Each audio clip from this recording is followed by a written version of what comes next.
Projektą iš dalies finansuoja Medijų rėmimo fondas.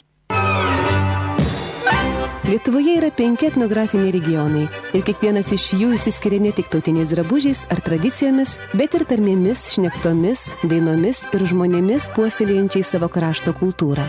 Vartai į 5 puses. Laida, kurioje supažindinsime su Lietuvos etnografinių regionų ypatumais.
Jūs klausotės laidos Vartai į 5 puses. Sveiki, mėly klausytojai. Studijoje Rasa Karpavičienė, prasidedame laidą Vartai į 5 puses. Laidą pradėjome folkloro ansamblio Gilė dainuojama sutartinė Dobilė bitė ir visai neatsitiktinai sutartinė pradėjo mūsų laidą. Šiandieną kalbėsime ir keliausime po Aukštaitiją. Klausysimės aukštaitiškų dainų ir klausysimės aukštaitiškų pasakojimų vieno ar kito Aukštaitijos krašto tarme.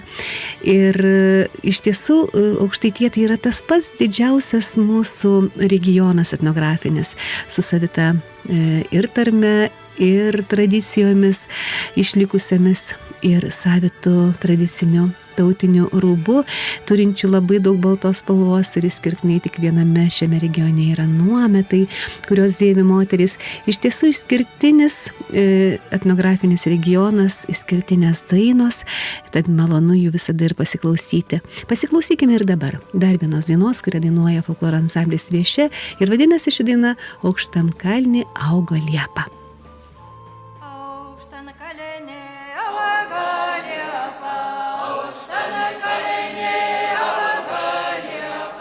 Oh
ir taip Aukštaitija. Iš tiesų unikalus kraštas ir išsiskiria savitomis tradicijomis. Čiagi ir vidurvasario kupolinių tradicijos labai gilios ir ilgiausiai išlikusios regiono pietrytinėje dalyje.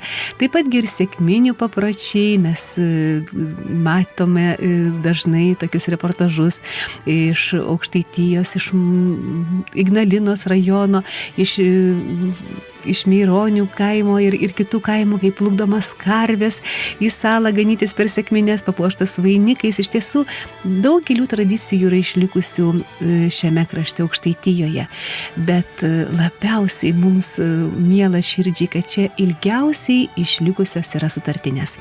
Na, dažnai tenka girdėti, kad sutartinės buvo giedamos tik šiame krašte, tačiau atrandama ir kitų užrašų, pavyzdžiui, kad ir Antanas Juška yra užrašęs Veliuonos krašte sutartinę. Taigi etnomuzikologai mano, kad sutartinės buvo giedotos ir kitose Lietuvos kraštuose, tačiau čia Aukštaitijoje išliko ilgiausiai. Mes to labai džiaugiamės, nes jeigu būtų nunykę kaip ir kitose regionuose, tai ar turėtume šiandieną sutartines? Lygiai taip pat kaip ir nuometus moteris dar 20 amžiuje nešiojo ir tai išlikę ilgiausiai Aukštaitijoje tas tradicinis rūbas nešiotas kasdienai. Na ir grįžtant prie sutartinių, tai yra tūkstantmetės dainos. Šios dainos yra išlaikiusios archaišką muzikinę ir poetinę formą, taip sako etnomuzikologai. Na ir sutartinių dermės liudija seną kilmę, o tobula polifoninė ta raiška, tokia kalba, aukštą to meto muzikinę kultūrą. Sutartinės tai savitos senovinės daugiabalsės giesmės, iš kurių kai kurios buvo ir šokamos, ir žaidžiamos. Taip patgi gali būti ragų, daudyčių, skudučių, lamsdelių ar kanklių instrumentinės polifonijos kūriniai. Sutartinės girdime atliekant ir šiais instrumentais. Na, o nuostata Aukštaitija laikyti vokalinio daugiabalsiškumo židiniu Lietuvoje irgi yra neatsitiktinė. Iki pat 20 amžiaus pradžios šiaurės rytų Aukštaitijoje gyvavo senasis polifoninis stilius, sutartinės ir joms artima instrumentinė muzika. Sutartinės pripažintas unikalių tradicinės muzikos fenomenu ne tik Lietuvoje, bet ir visame pasaulyje. 2010 metais sutartinės buvo įtrauktos į UNESCO reprezentatyvųjį žmonijos nematerialaus kultūros paveldo šedevrų sąrašą. Ir po šio tokio pagerbimo, įvertinimo labai pajutome didžiulį sutartinių susidomėjimą sutartinėmis. Susidomėjimą ypatingai pas mus Lietuvoje, bet ir pasaulyje. Netgi mūsų dainininkai, giedotojos sutartinių vyksta į svečias šalis ir ten žmonės nori mokintis sutartinių arba atvykę į čia būtinai klausytis mūsų sutartinių ir bando jas giedoti. Taigi tas susidomėjimas labai šildo mūsų širdis. Na, o nuo 2010 metų tai tikrai atsirado daugiau sutartinių giedotojų ir Lietuvoje, ir sutartinių giedotojų grupių atsirado naujų. Taigi tas domėjimas sutartinėmis yra be galo didelis. Na ir pasiklausykime dabar sutartinių, kaip jos skamba. Ir tokia viena gražią sutartinę labai noriu jums šiandieną padovanoti, pasiklausyti, kuri vadinasi Skamba kankliai. Skamba kankliai. Būtent ši sutartinė yra tokių folkloro festivalių kaip Skamba kankliai ir Atatarelamžiai pavadinimuose. Nuo šios sutartinės ir užgimė tie festivalių pavadinimai ir kaip ir dera, kaip giedama šioje sutartinėje. Pirmiausia nuskamba Kankliai, o paskiau po savaitės Atatarė Lamžiai Kaune festivalis. Na, bet ne apie festivalį, dabar apie pačią sutartinę, taigi šią sutartinę mums pagiedos giedotojų grupė Kadujo. Na, o dargi viena sutartinė pakviesiu pasiklausyti, kaip jau ją gieda jaunosios mūsų giedotojos, moksleivės. Ir va čia yra pats nuostabiausias dalykas, kad ne tik suaugusieji gieda sutartinės, bet labai giedoti sutartinių imasi ir vaikų folkloro kolektyvuose. Tai yra nuostabu. Folkloro ansamblio Bitula giedotojos pagiedos mums sutartinę Bit-bitelą. Na, o kai jau pasiklausysime sutartinių, tai pasiklausysime ir smagios polkos pavadinimo Aukštaitija, kurią mums pagriež Vytautas Kralikas.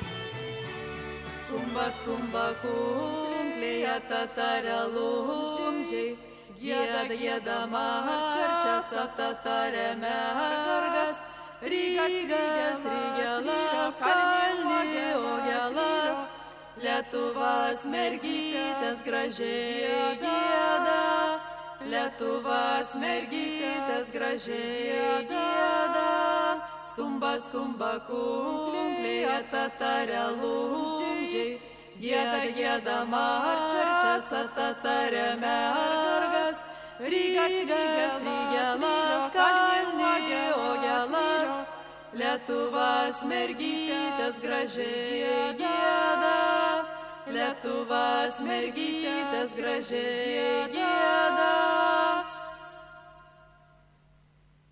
Kabice, kabice, kaduja, kaduja, kabice, kabice, kaduja, kaduja, bit-bitelą dabilę, bit-bitelą dabilę, bilbuonelą dabilę, bilbuonelą dabilę, kanai skridai dabilę, kanai skridai dabilę, paskui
Taigi Aukštaitija didelis regionas ir skiriasi viename ar kitame regiono krašte ir gali tarmė šiek tiek skirtis, gali skirtis ir tautinis rūbas. Ir viena turbūt, kas nesiskiria, tai meilė savam kraštui. Bet kuriame regiono krašte gyvenantys žmonės taip pat myli savo žemę, savo vietą, savo kraštą. Ir apie tą meilę savo kraštui gimtam ir savo kaimui gimtam labai gražiai rašo Mikalojus Katkus. Na, jis Vidurio Lietuvoje gyveno, Aukštaitijos ta dalis buvo Ažitėnai ir jis rašo, kad metams bėgant kitėja visa gamta. Taip jis gražiai aprašo savo gimtųjų vietų gamtą. Kalnai, pakalnės, upės, ežerai, jūrės ir visa žemė. Atskiras žmogus to kitėjimo nepastebi, nes jo gyvenimas palyginti su gamta yra labai trumpas. Skruzdė, labai protingas sutvėrimas pagal savo didumą gyvendamas skruzdėlyne po egle, jeigu sumanytų galvoti apie jos amžių, tikrai pasakytų, jog eglė gyvena amžinai, nes nei ji, nei jos seneliai nematė, kad ši eglė būtų kada buvusi maža ar sena, kad būtų kiek pasikeitusi. Skruzdėms eglė visuomet tokia pat. Vienok retkarčiais tenka žmogui pastebėti gamtos kitėjimą. Mūsų upelis Ažytė šią gadynę patvinsta pavasariais ir rudeniais per vasarą esti sausas. O dar neseniai, XIX amžiaus viduryje maudėsi joje gyvuliai ir žmonės. 6 dešimtmetyje praėjusio šimtmečio noriu pasakyti, kad šį pasakojimą rašė Mikalojus Katkus lygiai prieš 100 metų, 1925 metais, 6. Na ir jis jau sako, kad ano amžiaus, reiškia XIX amžiaus. 6 dešimtmetyje praėjusio šimtmečio ištiko viena labai sausa vasara. Degė pelkės ir miškai, eglės džiūvo nedegančiuose miškuose, gyvulyno kaitros sirgo liga vadinama karbonka, kuria nuo gyvulių užsikrėsdavo ir žmonės. Mirė žmonės ir gyvuliai. Tame sunkiame laike valdžia atsiuntė į kaimą gyvulių gydytoją. Jis leido kraują ir liepė gyvulius plukdyti vandenyje. Vykdant gydytojo įsakymą buvo padaryta Ažytėje tvanka ir 100 metrų ilgumo tvenkinys. Į tą tvenkinį atvarydavo kaimos bandą 200 galvijų didumo, suvarydavo galvijus į vandenį iki pusiaušonio ir duodavo jiems atvėsti nuo dienos karščio. Kiek tas vėsinimas veikia gyvulių sveikatą, nepasakysiu. Tik šiandien mes domimės anuo Ažytės upelio vandens gausumu viduryje kaitriausios vasaros. Tuo tarpu dabar visai nekarštą vasarą upelio vagoje galima visada, kad ir žirnius kulti. Va, ir tą pasikeitimą Mikalojus Katkus gamtos keitimasi pastebėjo jau prieš 100 metų. Šiandien aprašydami tas vietas, ko gero, liudytojai dar kitaip aprašytų. Na, kaip ten bebūtų, mielieji, savas kraštas visada gražus. Na, o pratęsiu jo pasakojimą. Po to, kai pasiklausysime vieno Kėdainių krašto, kadangi Mikalojus Katkus irgi aprašo Kėdainių krašto apylinkės, tai noriu ir pasiūlyti jums pasiklausyti šio krašto tarmės. Papasakos folkloro ansamblio Seklyčia pasakotoja pasakojimą apie tai, kaip sekmadienį negalima dirbti. O šis kolektyvas iš Kėdainių krašto dar padainuos ir dainą Kai aš augau vien sesutė. Taigi klausykime Seklyčios. Mamų sekmadieniais būdavo neleisdavo jokių darbų dirbti.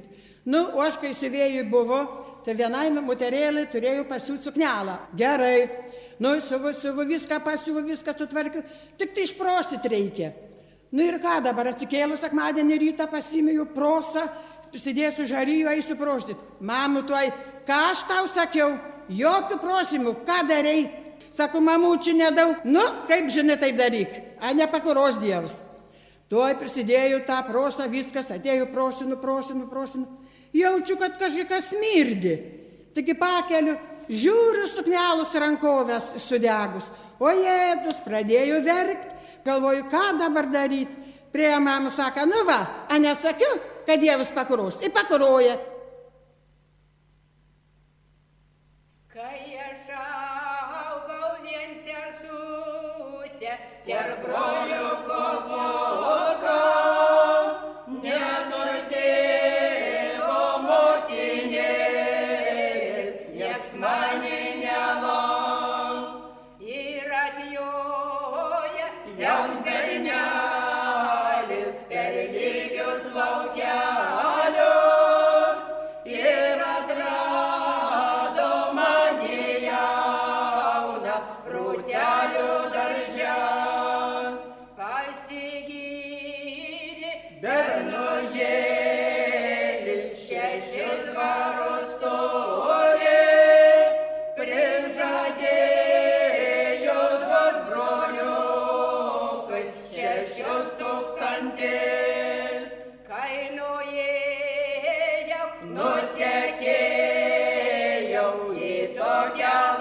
metus skaič, pakinkyti bernužėlį, manąjį žirgelį, aš važiuosiu pas broliukus, ieškot raškažin. Įvažiavau į kiemelį, šunelį sulojo ir išėjo brolužėlis, rankelėm suploj.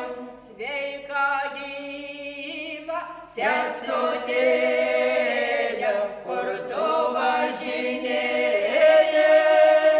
atvažiavau pas broliukus, ieškot raškažin. Tai netiesas sesutėlė, raškažio ieškoti, kai turėjai vainikėlį, reikia šienavot. Jūs klausotės laidos Vartai į 5 puses.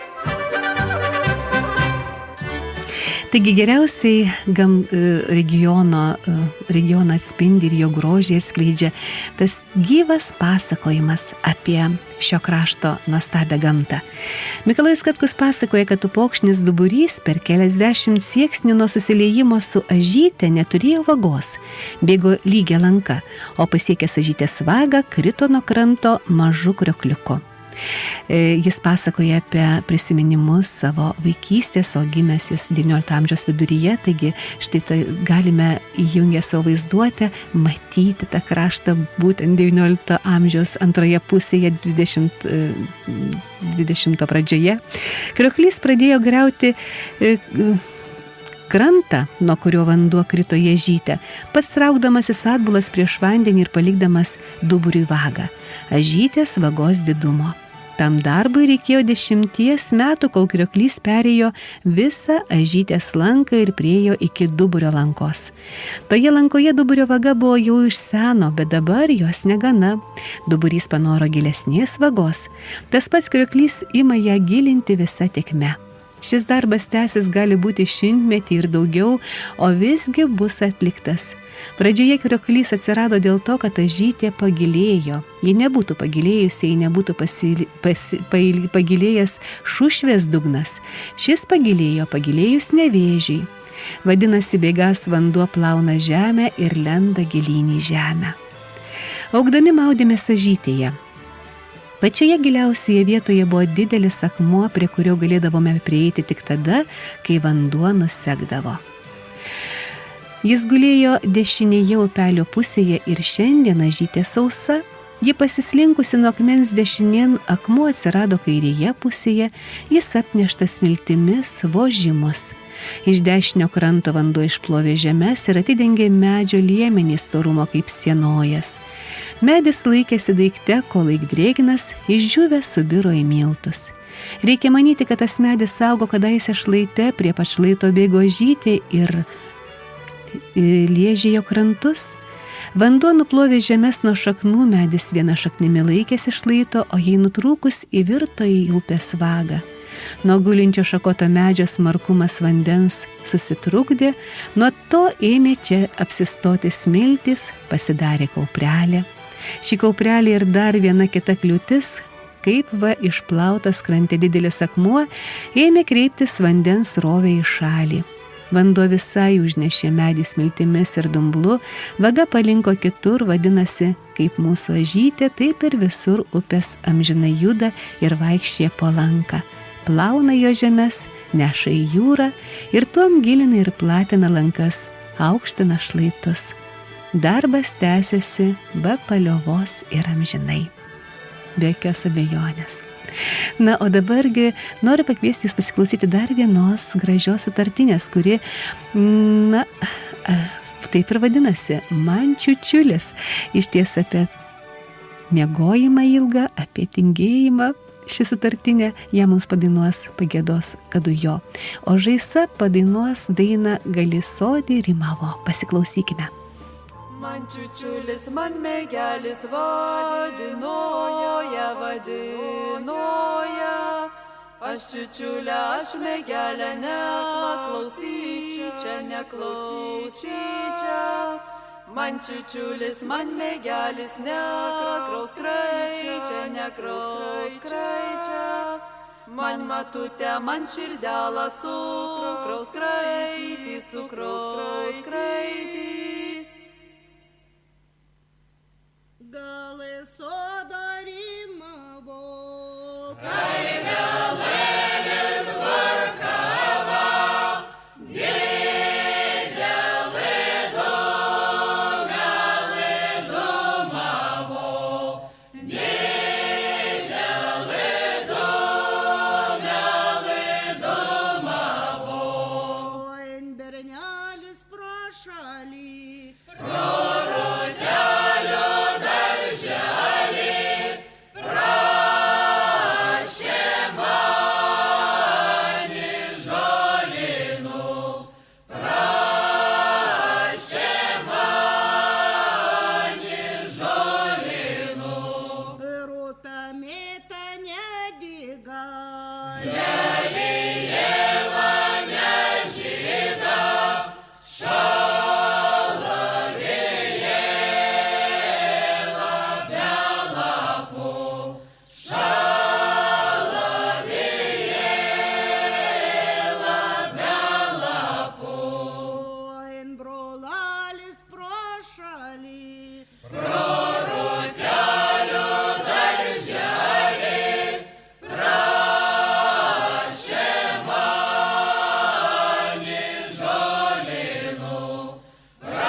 Kitieji ir gyvoji gamta, sako Mikalojus Katkus. Seniau eidamas Vilnijančių javų laukų žmogus nuolat girdėjo griežlių, putpelių ir vyturių giesmes.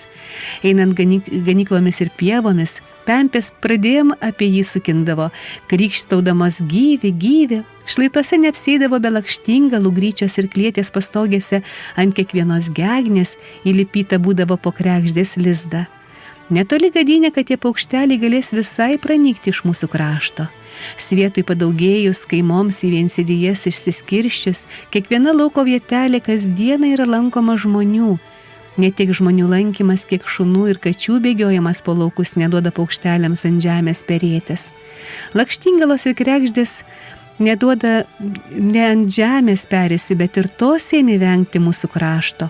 Šlaituose krūmai tebėra, o lakštingalų reta. Kregždė žiūri, kad galėtų gyventi arti žmogaus, lipo lizdus priešakinėje rūmo pusėje ir pirmiausia po tąją gegnę, kuri virš durų. Kitos užima gegnes iš eilės toliau nuo durų, netekę čia vietų, lipo klietės priešakyje. Neatsimenu, kad būčiau matęs kregždės lizdą užpakalinėje pusėje rūmo ar klietės. Yra kitos kregždės, nei pavidalu, nei balsu neįsiskiriančios nuo šių. Tik skiriasi tuo, kad lizdai jų ne iš lauko pastogėje, bet daržinėse ar ant rūmo aukšto. Ne po gegnėmis, bet tik ant išsikišusių šiaudų. Neuždaryti, bet atviri kaip dubinėlis. Pamažo ir kenksmingų gyvių.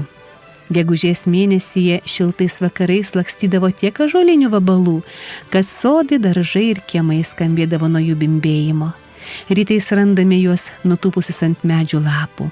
Papurčius nukrenta ant žemės sustirę, vištos turi gero lesalo. Dabar jie retai te pasirodo ir ne po daug. Mokslo nurodymų daugel ligų pereina nuo to, kad gyvulių ir žmogaus kraujyje užsiveisia mažutėlyčiai gyvūnėliai, bakterijomis vadinami. Lygos, kur pirma slopino žmogų, drugys ir kaltūnas, dabar visai nesirodo. Gali būti dėl to ir nesirodo, kad pranyko bakterijos, tas ligas sukeliančios.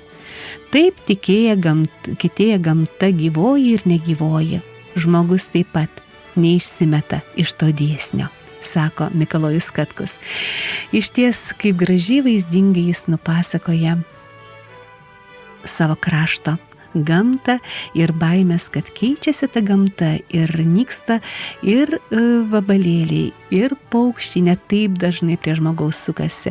Na, praėjo 100 metų nuo jo pastebėjimo. Šiandieną ar galėtume tą patį pasakyti? Išties, kiek mes sutinkame ar pempių klykiančių einant per lauką, kad suktųsi mums aplink galvą, ar kregždžių lizdų, kiek matome. Na, kaime gal dar taip, bet kitur jau mažėja.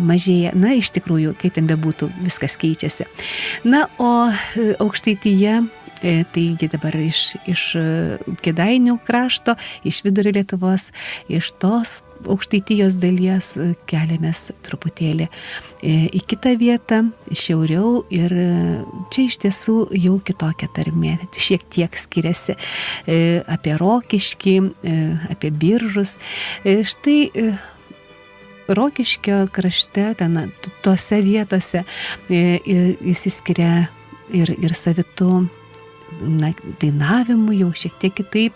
Čia yra ir toks kaimas, etnografinis kaimas, salos, teisingiau čia yra 2 kaimai, vadinami salomis, ir abu jie yra savotiškame tokiame pusiasalyje tarp Asalnykščio, Linkmenų, Alksno ir Alksnaičio ežerų. Vienintelis kelias į pusiasalį veda iš Antalksnės ir pagal rašytinius šaltinius salų antrame užusienyje gyveno gausi Kudabų šeima ir dabar čia gyvena žmonės šią pavardę.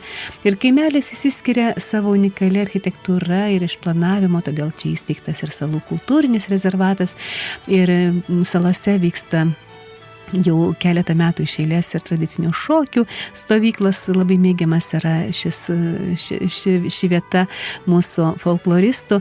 Ir būtent iš šios vietovės kilęs pasakotojas Aloyzas Bogdanavičius papasakos mums būtent šių vietovių tarme savo nutikimą, kasgi jam buvo nutikę. Na, o šį jo pasakojimą palydės Rokiškėnų armonininkų griežiama Prano polka, taigi labai kviečiu jūs pasiklausyti.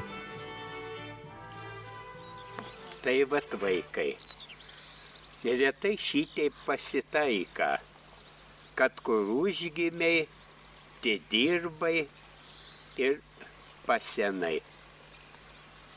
Tai va, aš netoli nuo šitas vietas, čia 3 kilometrai tarp ežerą ir upelę esu gimęs. Taigi, kai prie vandenų gyveni, tai nenarom lieki žvejo. Tai ir aš darai vaikščiat nemokėjau, jau buvau žvejys. Mama sakydava, nu va, ir vėl tu man prisižvejojai. Nu, kai jau biskelį paaugėjau ir galėjau bristupi, tai tada mirgdavau dieną dienon. Na, rytą lig vakarą. Tai jau matai pavakariu, kai pareidavau, tai taip incinarėjais valgyt, kad ir šunį neluptų suryč. Na, vėliau, kai jau užaugau, išmokau ir dirbau mokytojų salų technikume. Mokiau chemijas. Ir kitas buvo toks Zajadla žvejys, mokė fizikas. Tai abu kaip susidėjom, tai dieną dienon, kaip tik tai praaušta, mes jau ežerį. prieš pamakas, prieš pusvalandį, greit tik meškerę susikraunam krantan ir pamakos. Pavalgyti tai jau nebėra kadu. Pasibaigia pamakas. Tai mes greit tik, kai kūnus įtvėrė, duonas kumpelį, dešras bent šmotų ir vėl prie ežerą. Ir vėl ežerį. Tai va, mūsų žmonas sakydavo, tai jau mat jūs baigėt dumblu apaugti, na tokia meškeriojimą. Nu, meškeriojimas tai meškeriojimas. Parūpa man ir medžiotojų išmokti. Buvo mūsų draugutė mokytojų ir medžiotojų. Taigi vieną syk, kai ėjo medžiot, paprašiau draugą šautuvą ir su kitais nuvėjau ir aš. Buvo rudo, labai gražus laikas, gražus oras, tai atsistojau prie tokią jaunalyną eglinėlę ir sakau, čia jau bus geriausia vieta. Nu, alekal, da varavai užvarys šernus, tai sakau, da su gamtu pasitarekuosiu. Atsisėdau bent kiek, pasidėjau šautuvų ir sėdžiu. Tik užgirstu, kada tašklą matūžė, net jaunalynas linksta. Aš tik greit kelnę susimoviau, grėbiau šautuvų, prisitaikiau, kad nešauna.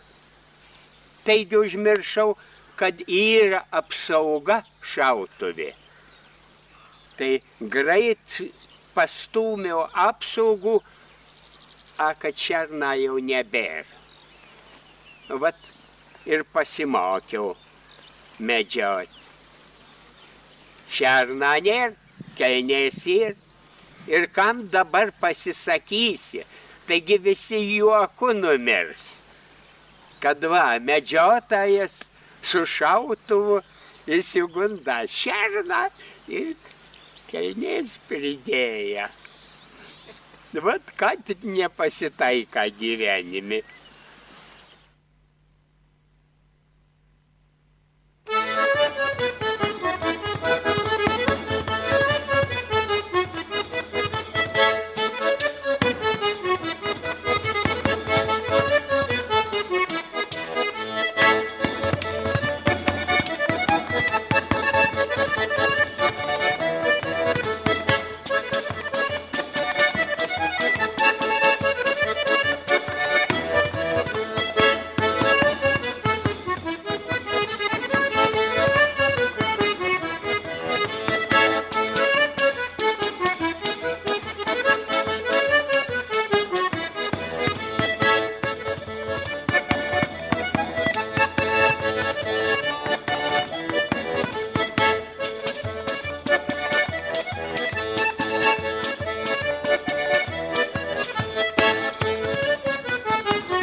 Taigi išgirdome tokį labai gražią aukštaitišką tarmę. Na, o XIX amžiaus pabaigoje, XX amžiaus pradžioje Lietuvoje pradėjo įsigalėti daugiabalsiškumas. Ir manoma, kad pirmiausiai suleido šaknis Aukštaitijoje. Iš ten plito ir į kitus regionus. Šalia senojo ir naujojo daugiabalsiškumo rūšių Aukštaitijoje gyvavo ir vienbalsiškumas, kuris yra dvejopas. Tai ta pačios seniausios ir senos sandaros dainos, tos pačios seniausios, tai gyvulių ganimo, įvairūs signalai, raliavimai, šūksniai, ridavimai, taip pat gilopšinės, verkavimai ir jau vėlesnės lyrinės vienbalsės dainos. Na, regionas garsėja ir skambiais šienapjūtės valiavimais ir ilgomis linarutės dainomis ir žinoma, kad įvairiomis ir gausiomis vestuvių dainomis, ypač vestuvininkų apdainavimais ir jaunosios, ir pamergių, ir svočios, ir piršlio. Turi aukštaičiai labai daug tokio, visą lobyną vestuvinių dainų ir visų apdainavimų. Na, dabar pakviesiu pasiklausyti jūs, kaip kalba žmonės Molėtų krašte. Videniškių folkloro ansamblio Javužė dainininkai padainuos pašoks tokį ratelį Augo sode serbentai. Na, o prieš tai išgirsime ir pasakojimą apie Marčios gyvenimo pradžią vyro namuose. Pasiklausykime, kaip skamba Molėtų krašto tarmė. Nu, kaip važiavo manon pusėn iš namų, kaip buvo baisu rodas, naktis tamsu, miškai, laukai svetimi, kokie žmonės svetimi, ir ten nuvažiavau, kad šitas ir dėdas gyvena, da nepripratęs svetimas. Tai raudojau visų naktelų, raudojau, prieš rytų ir užusnūsta jau kiek. Nu, tada tik tokie užgirdau atpišką jau Anytą. Mart kelkis, sako, reikia duoną minkit, žlugtis vėlait. Jau kur, kad sakau, aš duonas minkit nemauku. Sako, minkit tą laiką, lai sienas bus šlapės.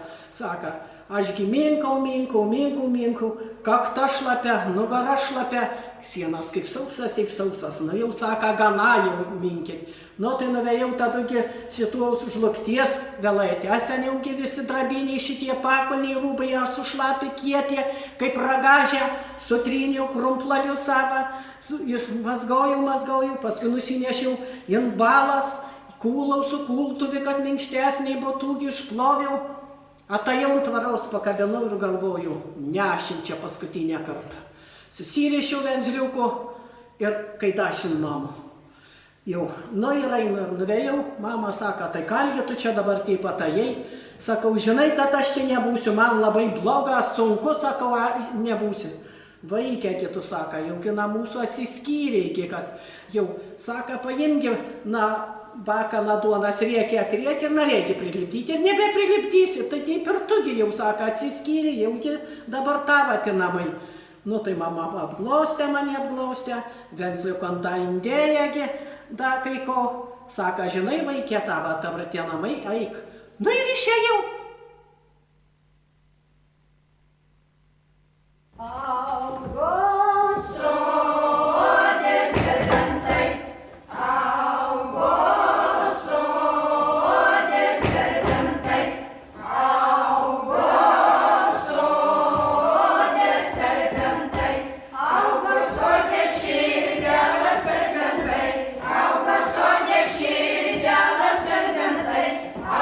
sode širgelas.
Taigi, rytų aukštaičiai paprastai dainuoja aukštesniais, lengvai vibruojančiais balsais, o labiau į vakarus ir šiaurę apie Šeduvą, Pakruojį, Biržus balso spalva jau yra tamsesnė, išgaunamas toks gilesnis garsas.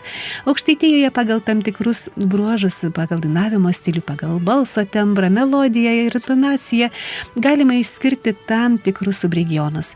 Na, pavyzdžiui, muzikologai sako taip, pastebėta, kad savitomis melodinėmis intonacijomis pasižymi dainos gyvuojančios tam tikroje teritorijoje. Kai kur aptinkami saviti pritarimo antruoju balsu būdai. Štai Ukmergės, Molėtų, Kėdainių ir Panevėžio, tai pietvakarinės dalies rajonuose, pritarintieji balsai vietomis dainuoja vienbalsiai su pirmuoju balsu. O Panevėžio rajono Nibragalio kaime išlikusi dar savita daugiabalsio dainavimo tradicija vienam iš balsų bosavojant, kaip sako aukštaičiai. Panašus bosavimas dainuojant 3 arba 4 balsais anksčiau buvo žinomas ir kitose Aukštaitijos vietose. Pietryčių pakraščio dainų melodika gimininga rytų Dzūkijos muzikiniam dialektui. Nenuostabu, tai yra paribiai šiek tiek keičia tas spalvas ir melodikas. Ir kartais nustatyti ribą tarp rytų aukštaičių ir rytų dzūkų arba kitų paribiuose esančių kaimyninių regionų yra sudėtinga. Na, kaip ten bebūtų, mielieji, Aukštaitija turi tą savo savitumą, o šiame krašte nuo seno vyravo ir labai įvairūs muzikos instrumentai. Senojo stiliaus polifoniniams kūriniams groti naudoti skudučiai, lamsdeliai, mediniai trimitai ir penkiastygės kanklės. Na ir žinoma, tas muzikavimo tradicija yra išlikusi, čia labai populiarūs ir simbolai, ir harmonikos įvairios.